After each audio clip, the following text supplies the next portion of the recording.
우리 재웅 형제님이 키가 크시니까 마이크하고 이렇게 저하고 또 안 맞아요. 이럴 때 격차를 예, 느낍니다. 예, 다시 한번 인사할까요? 샬롬. 예, 다시 뵙게 돼서 반갑습니다. 오늘은 아모스 2장 6절에서 16절에 있는 말씀으로 함께 교제하도록 하겠습니다. 여기 나와 있는 배경에 있는 그림들은 오늘 나눌 말씀들과 관련이 있는 그런 내용들입니다. 이제 좀 이따 설명을 드리기로 하도록 하겠습니다. 먼저 아모스를 얘기한다면 사실 하나님을 믿지 않는 이 불신자 사이에서도 아모스는 굉장히 유명한 성경입니다. 왜 그럴까요? 혹시 생각해 보셨나요? 예.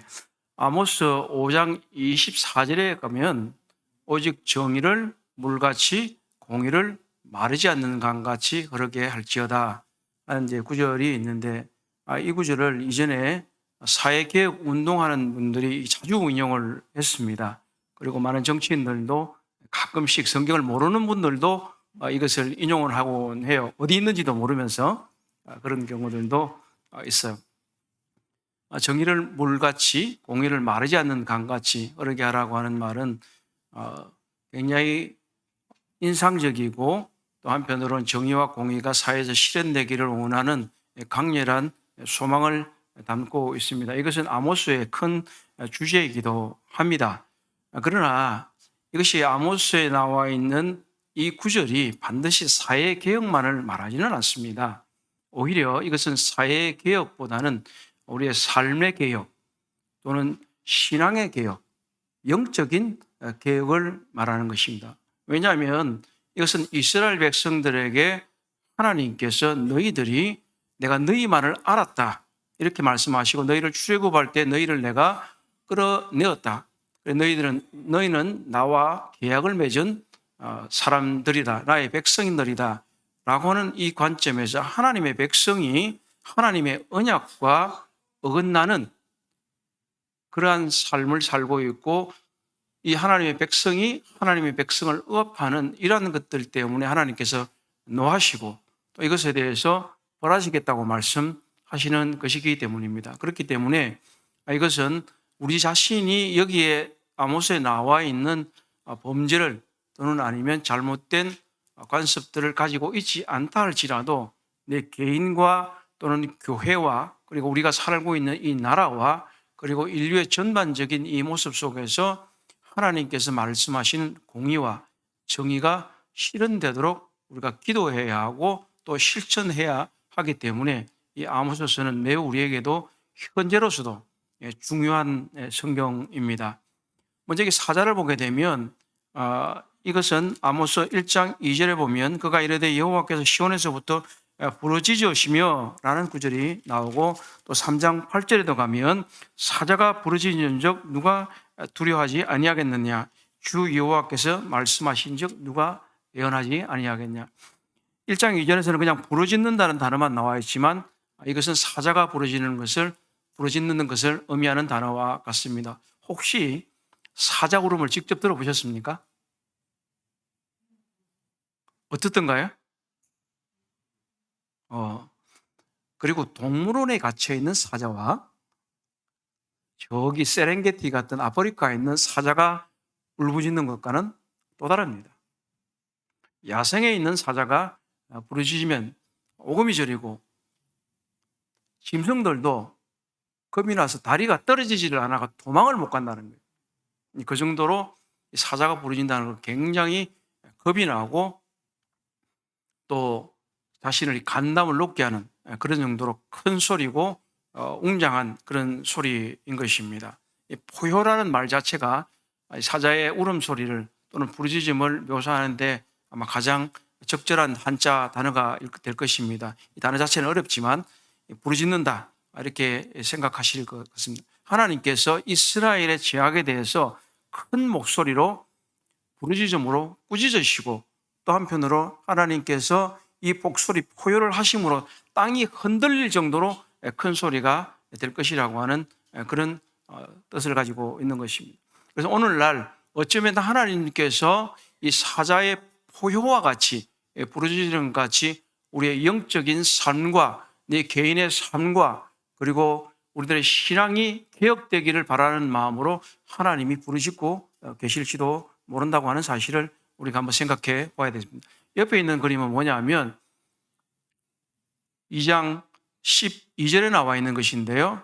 이것은 하나님께서 선지자도 세우시고 나시린도 세우셨는데 이 사람들이 나시린은 원래 독주를 마시지 않도록 하나님과 언약을 맺은 사람들입니다. 그런데 사람들이 나시린에게 포도주를 강제로 들이붓고 있는 그런 장면입니다. 저는 이 구절을 생각할 때, 이 그림을 볼 때 어떤 생각을 하냐면 옛날에 직장 생활할 때, 옛날도 아주 옛날은 아니지만 이전에 직장 생활할 때 회식 자리 가고 가면 그냥 가만히 있다가도 나는 믿는 사람이라서 술을 안 마신다라고 하면 억지로 먹이려고 하는 그런 장면이 저는 종종 떠오릅니다.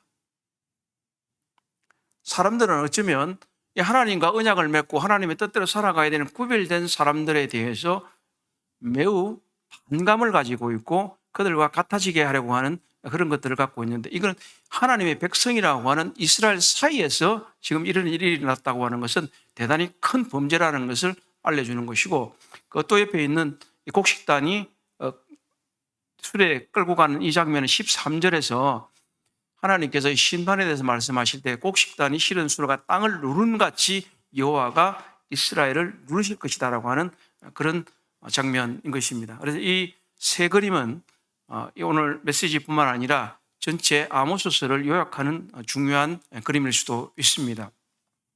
물론 하나님께서는 이 아모스서에서 심판만 말씀하시는 것이 아니라 9장 11절, 12절에 보게 되면 다윗의 장막을 새롭게 세우시는 것을 말씀하고 계시는데 이것은 사도행전에서도 야고보 사도가 인용하는 그런 말씀입니다. 그래서 하나님께서는 심판하시지만 언젠가 회개하는 사람들을 회복하실 것이라고 하는 그 중요한 메시지가 있습니다. 아모스는 조금 전에 이제 말씀드리고 있는 대로 서론 1장 1절과 2절이 서론이고 그리고 1장 4절에서 3절에서부터 16절까지가 심판의 말씀인데 다메섹으로부터 시작해서 모압까지 6개 나라와 그리고 유다와 이스라엘에 대한 신탁을 기록하고 있습니다. 그리고 3장 1절에서 6장까지 세 개장은 이스라엘에 대한 자세한 심판과 그 이유에 대해서 말하고 있습니다.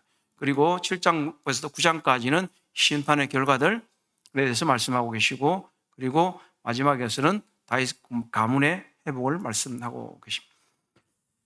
한편 우리가 이 아모스서에 나오는 대지진에 대해서 한번 배경적으로 알 필요가 있습니다. 1장 1절을 보게 되면 유다 왕 우시아의 시대 곧 이스라엘 왕 요아스의 아들 여로보암의 시대에 지진 전 2년에 두가 목자 중 아모스가 이스라엘에 대하여 이상으로 받은 말. 이 아모스 시대의 대지진은 성경 기록과 고고학적인 증거가 일치하는 아주 중요한 내용입니다. 이전 사람들은 이게 고고학적인 증거가 근대에 와서 발견이 되지 않았기 때문에 이건 거짓말이다 이렇게 생각을 했었어요. 그렇지만 이 스가랴서라든지 이런 것도 나오는 것처럼 역사적으로 겟셀과 하솔과 예루살렘 여기에서 발견된 유적지들이 이스라엘의 이때 당시에 BC 8세기경에 엄청난 지진이 있었다라는 것을 알려주고 있습니다. 그래서 이스라엘 사람들에게 굉장히 큰 공포로 남아 있었어요. 그래서 스가랴 4장 15절에 보게 되면 이 스가랴가 종말의 사건들을 얘기할 때 우시아 왕 때 일어난 지진의 때처럼 너희들이 피해야 될 것이다 이렇게까지 하는 것입니다. 그런데 이 아모스가 특정하게 지진 2년 전에라고 하는 이 얘기를 쓴 것은 단순하게 연대를 기록한 어떤 자연재해가 아니라 이 이스라엘의 타락상과 부패와 불의와 이 종교적으로 타락했다는 것을 분명히 알려주고 이 지진이 그냥 일어나는 것이 아니라 하나님에 의한 심판이라는 것을 강조하기 위해서 기록했다고 하는 것입니다. 단순히 언제 일어났다라고 하는 연대기적인 정보가 아니고 이스라엘의 제약이 극에 달했기 때문에 하나님이 참다 못해서 사자처럼 포효하심으로 이 땅이 흔들린다라고 하는 그런 말씀입니다. 그래서 명시적으로 지진이라는 단어는 나오지는 않아요. 이게 1장 1절에 말고는. 그런데 8장 8절에 땅의 흔들림과 넘침 그리고 베델 성소의 기둥이 붕괴될 것이라고 하는 이야기 그리고 가옥이 파괴될 것이라는 이런 많은 얘기들을 통해서 이 지진을 통해서 하나님이 이스라엘을 흔들어 버리실 것이다 하는 것을 말씀하고 있습니다. 그리고 이제 1장 3절에서 2장 16절은 서두에 말씀드렸던 대로 6개 이스라엘 주변의 나라에 대한 여러 범죄들에 대해서 하나님이 말씀하시고 이것들 때문에 너희들이 심판을 받을 것이다. 그래서 예를 들어서 다메섹은 잔인한 전쟁 범죄를 저질렀고요. 가사는 인신매매, 포로매매, 그리고 두로는 이 다윗 왕조 때까지만 굉장히 이스라엘과 아주 중요한 하친을 맺고 있었는데 이것들을 어겨버리고 포로를 에돔에 넘겨버린다든지, 에돔은 또 형제 시간인데 이 칼로 형제를 쫓으며 공연 없이 끝없이 잔해하고 있다는 것. 그리고 암몬은 심지어 길앗에 임산부를 배를 갈랐다는 거예요. 이것은 자신들의 영토를 넓히기 위해서 그렇게 했다고 합니다. 그리고 모압도 형제지간과 다름없는 이 에돔 왕의 뼈, 다시 이것은 그냥 뼈라는 얘기가 아니라 이미 죽은 사람의 분묘를 해쳐가지고 그 뼈를 내서, 예전에 우리나라 형벌에 부관참시 이런 게 있었어요. 그런 것처럼 모욕했다는 거예요. 죽은 자에 대한 모욕. 그리고 유다는 율법을 멸시하고 율례를 지키지 않아 영적으로 타락했습니다. 그래서 마지막으로 이스라엘에 대한 것이 오늘 2장 6절에서 10절인데, 만약에 이스라엘 사람들이 1장 3절에서 2장 5절까지만 읽을 때는 박수를 쳤을 거예요. 야, 그렇지. 야, 우리 주변의 나라들, 그리고 또 자기들의 갈라진 형제 유다까지 벌한다고 해서 박수 막 쳤어. 웬걸. 2장 6절에서부터 시작해서 길게 심판을 하고 또 3장에서 6장까지 또 길게 이렇게 하고 있는 거죠. 이때는 굉장히 강성한 시대였거든요. 풍요로웠어. 근데 하나님은 벌하신다. 이거 너희들이 잘못됐다. 그리고 이게 보시는 것처럼 우리 나무향기도 나와 있지만 하나님께서 이 아모스 선지자를 통해서 형벌을 내리시겠다고 하신 것들이 역사적으로 모두가 다 성취가 됐습니다. 모두가. 이것은 하나님께서 말씀하시는 것은 시행이 된다고 하는, 그러니까 엄중하다고 하는 얘기입니다. 우리에게도 이것을 마음 가운데 유의해야 될 필요가 있습니다. 그래서 2장 6절에서 16절은 이와 같이 조금 전에 말씀드렸던 여러 국가들에 대한 심판들의 신탁이 이어지고 있는데, 그 중에 몇몇 중요한 곳은 드구아이죠. 드구아는 아모스 선지자의 고향입니다. 그리고 예루살렘에서 한 8km 정도 떨어져 있습니다. 아모스는 이곳에서 목자로 생활했어요. 이곳은 볼품없는 도시였어요. 그런데 이 지금 아모스가 예언하는 베델이라든지 사마리아라든지 길갈은 이스라엘 역사에서 매우 유명한 도시고 또 한편으로 번성하는 도시였습니다. 이것을 대비를 통해서 아무리 번영해도 영적으로 그리고 사회적으로 종교적으로 타락해 있으면 그것은 소용이 없다는 것을 알려주는 거예요. 특히 베델은 3장 14절 등에서 총 6번이나 등장하고 있는데요. 이것은 북이스라엘의 종교적인 중심지였습니다. 남과 북이 나뉘게 될 때에 여로보암이 단과 이 베델에 신상을 세웠습니다.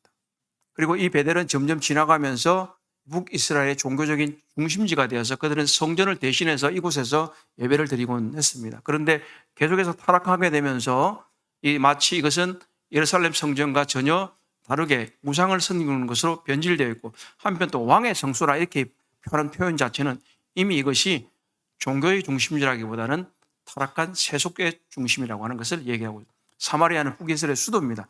엄청나게 붕황했지만 이때는, 그러나 이미 벌써 그들은 사회적 불의와 사치가 극에 달했다 하는 것이고, 길갈은 어떤 도시입니까? 여호수아가 처음 요단을 건넜을 때 그것에 돌을 세워놓고 하나님과 언약을 세웠던 그곳입니다.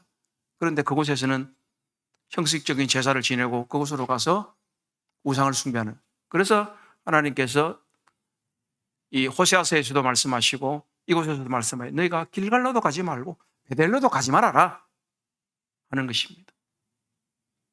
그래서 이 특별히 이 베델에 대한 이야기를 볼 수 있습니다. 3장 14절에 제단에 대한 심판을 하시고 4장 4절에서는 거짓 예배를 비판하시고, 그리고 가지 말라고 하는 이 말씀은 왜냐?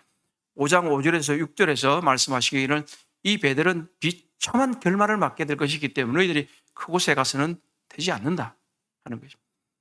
아무리 이전에 그것이 중요한 장소였다 할지라도 이미 타락하고 우상 숭배가 난무하고 그리고 음행이 난무하는 이런 곳은 필요가 없다.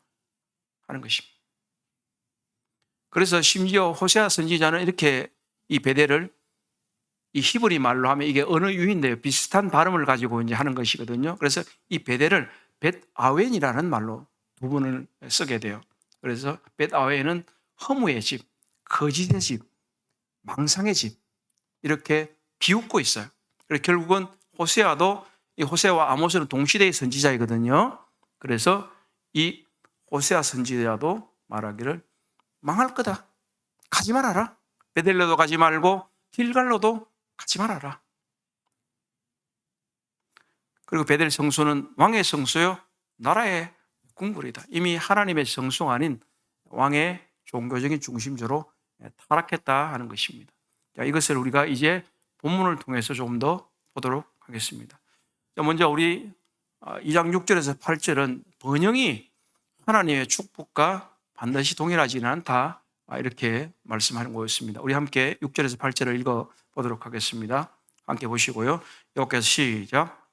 여호와께서 이같이 말씀하시되 이스라엘의 서너 가지 죄로 말미암아 내가 그 벌을 돌이키지 아니하리니 이는 그들이 은을 받고 의인을 팔며 신 한 켤레를 받고 가난한 자를 팔며 힘없는 자의 머리를 티끌 먼지 속에 발로 밟고 연약한 자의 길을 굳게 하며 아버지와 아들이 한 젊은이에게 다녀서 내 거룩한 이름을 더럽히며 모든 제단 옆에서 전당 잡은 옷 위에 누우며 그들의 신전에서 벌금으로 얻은 포도주를 마심이라. 이 기독교계에서 번영신학이라고 하는 게 있습니다. 이게 뭐냐면 하나님을 믿는 사람들은 풍요롭게 살 것이고 부자로 살 것이고 아무 문제가 생기지 않을 것이고 이런 것을 정당화하는 것이 번영신학입니다. 이스라엘 사람들도 하나님께서 아브라함을 통해서 여러 많은 축복들을 약속하셨기 때문에 그들이 믿는 것 중에 하나는 뭐냐면 우리는 하나님의 백성이기 때문에 아무런 문제가 없고 늘 풍성해야 되고 머리가 되고 꼬리가 되지 않고 이런 사상들이 계속 있었어요. 그런데 하나님은 지금 이곳에서 틀렸다. 하나님이 너희가 하나님 안에서 하면 번영할 수는 있겠으나 하나님을 버리고 하나님을 그냥 말로만 믿노라 한다면 절대 그럴 수 없다. 그래서 지금 현재로서는 너희들이 부자처럼 보이지만 너희들의 번영이 하나님의 축복과는 동일하지 않다라고 하는 것이 1장 1절에서 여로보암이라고 되어 있는 단어는 여로보암 2세를 말하는데 이 북이스라엘 여로보암과 남유다의 우시아 시대에는 영토도 넓어지고 그리고 무역도 왕성했고 이렇게 하면서 뭔가 전혀 부족함이 없는 시대처럼 살았지만 그들의 실상은 그렇지 않았다고 하는 것입니다. 첫 번째, 이 사람들은 2장 6절에서 7절 사국만전에 가면 불의에 연루되어 있었어요. 부자들은 부패한 재판관들의 지원을 받아 빚을 갚지 못하는 가난하고 궁핍한 자들을 고소하고 그들을 인신매매하고 종과 노예로 만들었습니다. 더 엄청난 것은 2장 7절 하반절에 보면 참으로 참 입에 담기도 민망하지 않습니까? 어떻게 아버지와 아들이 같은 여자를 찾아서 성관계를 맺었다고 하는 이런 사실은 상상하기도 어려운 이런 것들이 있었다고 하는 사실. 이것은 종교적인 창녀였을 수도 있어요. 이 고대에서 유용하던 그런 신전의 창녀들과 관계를 맺으면 그들이 뭔가 복을 받고 잘 될 것이라고 하는 이런 것들 때문에 또는 아니면 도덕적인 타락, 우상숭배 이런 것들이 그들의 실상이었다. 겉으로 보기에는 화려한 듯이 보이나 부도덕했다. 그리고 세 번째 죄는 공개적으로 우상숭배했다고 하는 거예요. 그들은 부유한 채무자들이 옷을 담보로 잡았어요. 성경에 의하면 해지기 전에 돌려줘야 되는데요. 근데 안 돌려줬어요. 근데 오히려 그거 가지고 이방 재단을 찾아가서 가난한 자들에게 부과한 벌금으로 산 포도주에 취해서 먹고 그리고 술에 취한 상태로 돌려줘야 할 옷을 그냥 밑에 깔개 삼아서 자고 이렇게 했다는 거예요. 얼마나 그들이 풍요롭게 먹고 마시고 즐기고 그리고 많은 재물을 소유하고 있었지만 실제로 그들의 번영은 하나님의 축복이 아니었다는 사실입니다. 그래서 우리들은 오늘날 자본주의가 왕성하고 이렇게 하지만 그것이 반드시 축복을 의미하지는 않는다. 교회 안에서도 그렇습니다. 부유한 사람이 반드시 축복을 받은 사람이고 가난한 사람이 저주를 받은 것은 아닙니다. 모든 것을 동일시할 수는 없습니다. 그가 하나님 안에 있느냐, 있지 않느냐가 하나님의 축복을 경험하느냐, 경험하지 않느냐 하는 것입니다. 그래서 많이 있다고 자만할 것도 아니요, 없다고 실망하고 좌절할 것도 아니라고 하는 사실입니다. 그래서 참된 번영은 하나님과 함께하는 것이다 하는 것을 말씀드릴 수 있습니다. 자, 그리고 2장 9절에서 10절은 또 한편으로 이제 예전의 영광이 지금의 영성을 보장하지는 않는다라고 말하고 있습니다. 우리 9절부터 12절 함께 또 읽어보도록 하겠습니다. 시작. 내가 아모리 사람들을 그들 앞에서 멸하였나니 그 피는 백향목 높이와 같고 강하기는 상수리 나무와 같으나 내가 그 위에 열매와 그 아래의 뿌리를 진멸하였느니라. 내가 너희를 애굽 땅에서 이끌어내어 40년 동안 광야에서 인도하고 아모리 사람의 땅을 너희가 차지하게 하였고 또 너희 아들 중에 선지자를 너희 청년 중에 나시린을 일으켰나니 이스라엘 자손들아 과연 그렇지 아니하냐. 이는 여호와의 말씀이니라. 그러나 너희가 나실 사람으로 포도주를 마시게 하며 또 선지자에게 명령하여 애언하지 말라 하였느니라. 하나님께서 아모리 사람도 멸망케 하시고 애굽에서 그들을 탈출시켜 주시고 또 그들을 인도할 선지자도 보내시고 또 구별된 사람 나시린도 그들에게 일으켰는데 그러나 너희가 나실 사람으로 포도주를 마시게 하고 또 선지자에게 명령하여 애언하지 말라 하였느니라. 우리가 2장 6절에서 8절은 그들이 이스라엘의 죄악을 묘사했지만 그리고 한편으로 이제 2장 9절 이하에서는 그들의 영광스러운 과거를 묘사합니다. 하나님은 선택된 선지자를 통해서 그들에게 말씀을 주셨습니다. 나시린같이 헌신된 사람들을 주셨습니다. 그래 헌신의 본보기가 되어 하셨습니다. 얼마나 하나님께서 큰 영광을 그들에게 큰 은택을 베풀어 주셨는가 하는 사실입니다. 그런데 이들은 이 축복들로 인해서 겸손해한 게 아니라 오히려 백성들은 선지자의 메시지를 거부하고 나시린의 거룩한 서원을 깨뜨리려고 했다는, 이것은 로마서에 가게 되면 이스라엘 사람들에 대해서 얘기할 때 너희로 말미암아 이방인 중에서 하나님의 이름이 모욕을 받는다다 이렇게 말씀합니다. 우리는 이 이스라엘 사람들이 그랬던 것처럼 또는 나 자신이 이전에 어떤 모양으로 섬겼고 그때 하나님이 나와 함께한 것을 경험했고 또 어떻게 보면 사람들 앞에서 칭찬과 여러 가지 영광을 받았던 장면들도 있고 또 한편으로는 어떤 교회들이 그럴 수도 있습니다. 또 아니면 우리 교회가 그럴 수도 있습니다. 그러나 과거는 오늘날을 반드시 반영하는 것은 아니고 예전의 영광스러운 상태가 지금의 올바른 영성을 보장하는 것은 아니라고 하는 사실입니다. 우리는 오늘날 하나님이 나와 함께 하시고 계신가? 나는 참된 영성을 가지고 하나님과 함께 동행하고 있는가 하는 것입니다.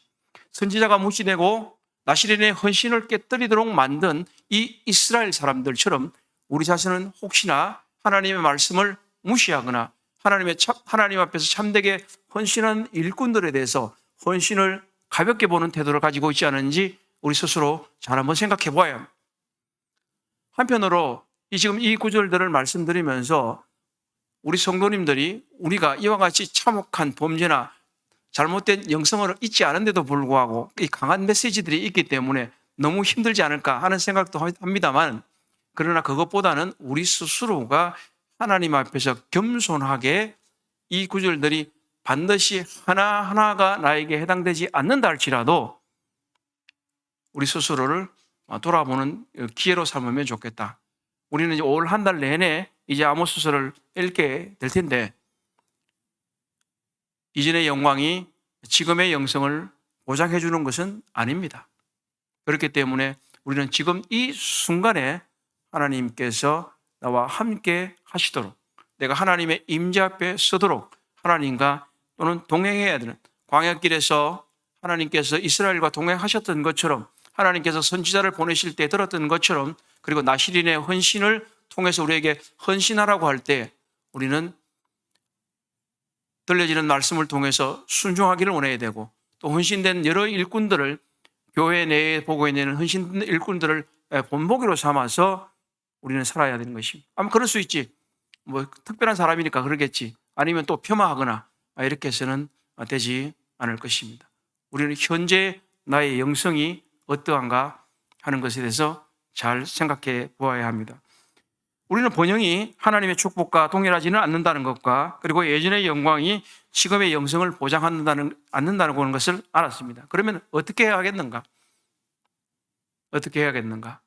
그래서 2장 13절에서 16절은 돌이켜 회개하면 하나님의 심판을 피하게 되고 하나님 앞에 축복을 받는다라는 사실을 알 수 있습니다. 우리가 같이 한번 또 읽어보도록 할까요? 보라, 시작.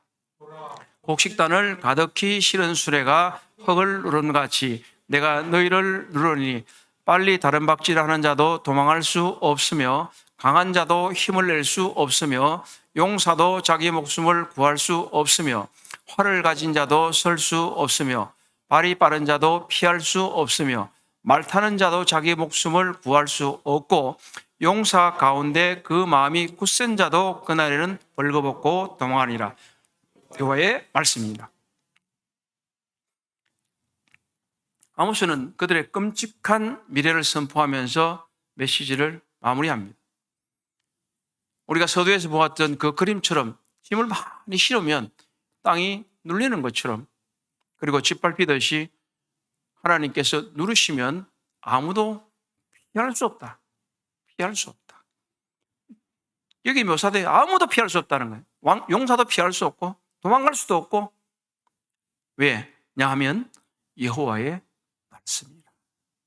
여호와께서 그렇게 선포하셨기 때문에 심판은 피할 수 없고 사람의 능력으로는 심판을 이길 수 없습니다. 그렇기 때문에 우리가 죄악 가운데 있다면 우리는 진정으로 하나님을 두려워해야 하며, 또는 어떻게 하면 그분의 뜻에 순종하려고 하는지 스스로에게 물어봐야 되는 겁니다.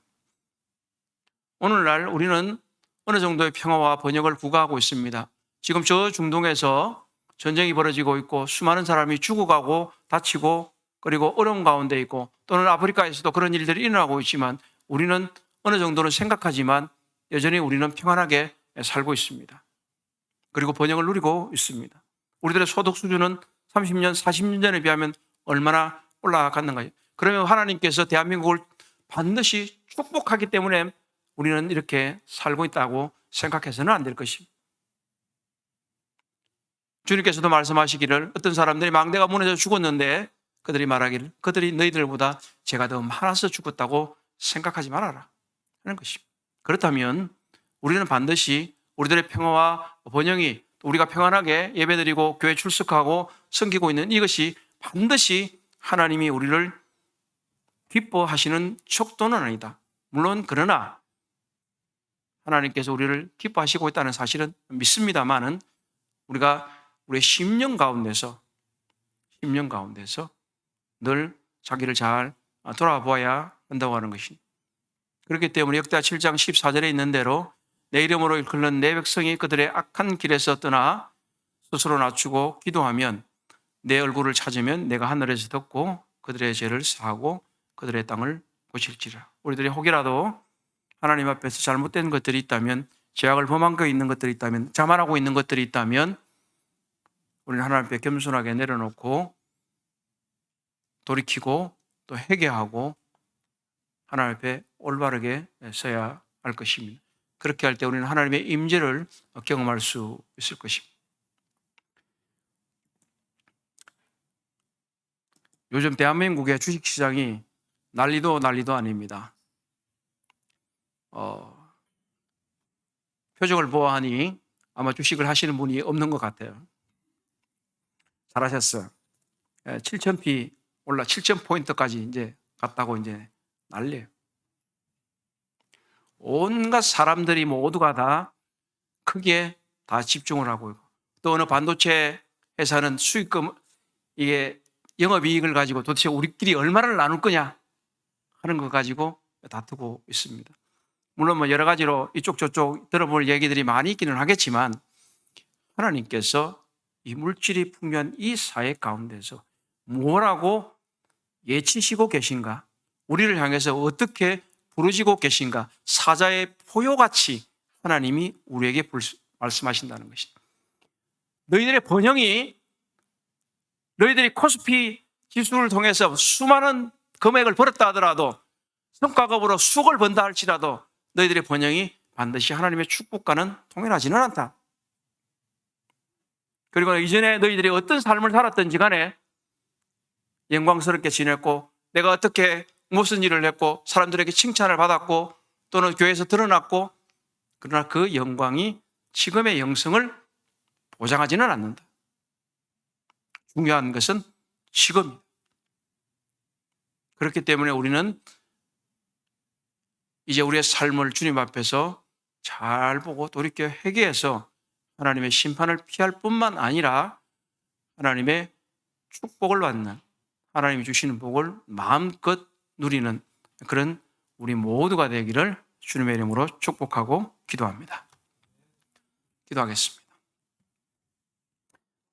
자비하신 아버지 하나님 감사드립니다. 아모스 선지자를 통해서 이스라엘 백성에게 경고하셨던 것처럼 어쩌면 오늘날 하나님께서는 이 아모스서를 통해서 저에게 또 우리에게 또 교회에게 우리 민족에게 나라에게 온 세계에 경고하시고 있는 것 같기도 합니다. 아버지 하나님, 저희들이 현재 누리고 있는 물질적인 번영이나 또 사회적인 평안이나 이런 것에 만족하지 않고 또 교회적으로 또 안이하게 있는 것에 만족하지 않고 오히려 하나님을 더욱더 진실하게 겸손하게 저희들 모두 숨겨서 참된 영성을 회복하게 하시고 주님의 영광을 회복할 수 있도록 도와주시기를 기도드립니다. 모든 은혜 감사하며 우리 주 예수님의 이름으로 기도드립니다. 아멘.